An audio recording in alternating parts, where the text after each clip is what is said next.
La Fabrique Audio présente La Petite Histoire. www.lafabriqueaudio.com.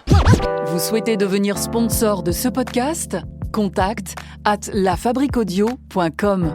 Salut tout le monde et bienvenue dans La Petite Histoire, un podcast signé La Fabrique Audio. La Fabrique Audio qui produit également d'autres podcasts qui sont à retrouver sur le www.lafabriqueaudio.com. Vous verrez qu'il y a des recettes de cuisine avec le chef étoilé Jean-Luc Rabanel.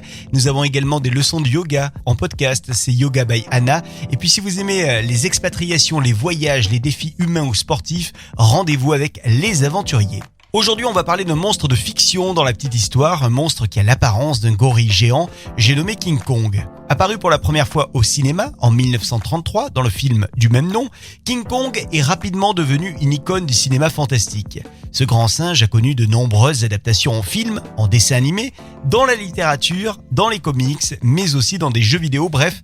Tout le monde connaît bien King Kong et son image est fortement ancrée dans la culture populaire internationale. Mais on peut se poser la question, est-ce que King Kong a existé ?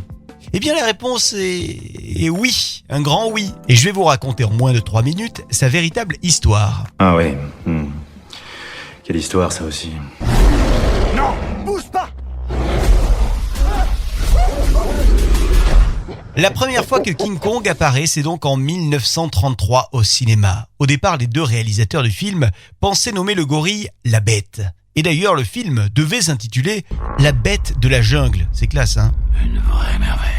Mais la société de production demanda un titre plus mystérieux, plus sauvage, et les réalisateurs choisirent donc finalement le nom de Kong, qui est le nom d'une chaîne montagneuse, d'une cité, ainsi que d'un royaume africain du 19e siècle dans le nord-est de ce qui est aujourd'hui la Côte d'Ivoire. Puis, les réalisateurs pensèrent que ça serait pas mal de rajouter le mot King devant Kong pour dire que le singe était le roi du lieu. Et puis surtout, pour que les spectateurs ne pensent pas que le film était un documentaire sur la chaîne de montagne. D'autant que les deux réalisateurs étaient connus auparavant pour leurs documentaires animaliers. C'est Kong. C'est lui le roi ici. Et c'est plutôt un bon roi. Au cinéma, l'apparence de King Kong est donc celle d'un gros gorille noir, très grand, apparence qui a sans doute été inspirée par une sculpture, celle de l'artiste Emmanuel Frémier, qui avait été présentée dans un salon en 1859 sous le nom de Gorille enlevant une femme. Et il faut savoir que cette œuvre, célèbre à son époque, avait fait grand scandale dans la société. Non, ok, très drôle. Mais au-delà de la statue, il y a quand même un animal qui a eu des allures de King Kong il y a très longtemps. Il faut trouver quelqu'un qui pourra nous dire ce qu'est cette chose. Alors c'est ce qu'on appelle un gigantopithèque, c'est-à-dire un singe géant. C'est moi ou il est beaucoup plus grand ? Ce singe géant a disparu de la surface de la Terre il y a environ 1 million d'années en raison de son incapacité à s'adapter aux changements environnementaux.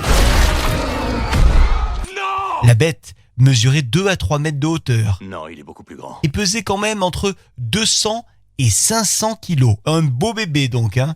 C'est le plus grand singe de l'histoire de la planète. Kong est Dieu sur cette île. Malheureusement, aujourd'hui, les chercheurs disposent de peu d'informations sur cet animal. Les restes de ce gigantopithèque se limitent à 4 mâchoires inférieures et des milliers de dents, mais pas plus. Donc on ne peut pas savoir si l'animal se déplaçait sur 2 membres, donc s'il était bipède, ou sur 4 membres, donc quadrupède. Par contre, ce dont on est absolument sûr, c'est qu'il vivait uniquement dans la forêt, et ce grand singe était végétarien. Et c'est justement à cause de ces 2 éléments que les chercheurs pensent que l'espèce se serait éteinte. D'abord donc parce qu'il se cantonnait à un seul type d'habitat, ensuite parce qu'il n'avait pas une alimentation diversifiée. Et en raison de sa taille, eh bien le gigantopithèque avait sûrement besoin d'une grande quantité de nourriture qu'il n'a plus trouvée au bout de quelque temps, car à son époque, beaucoup de zones boisées se sont transformées en savanes herbeuses. Donc l'alimentation est devenue insuffisante pour ce singe géant. T'es prêt, mon pote? En résumé donc, on peut dire que King Kong est un animal de fiction, mais qui a bel et bien existé il y a fort longtemps. C'est ok. Voilà pour la petite histoire de King Kong aujourd'hui avec La Fabrique Audio. Si vous avez aimé ce podcast, n'hésitez pas à le partager et à très bientôt avec un nouvel épisode. La Petite Histoire. La Petite Histoire. www.lafabriqueaudio.com Vous souhaitez devenir sponsor de ce podcast ? Contact @lafabriquaudio.com.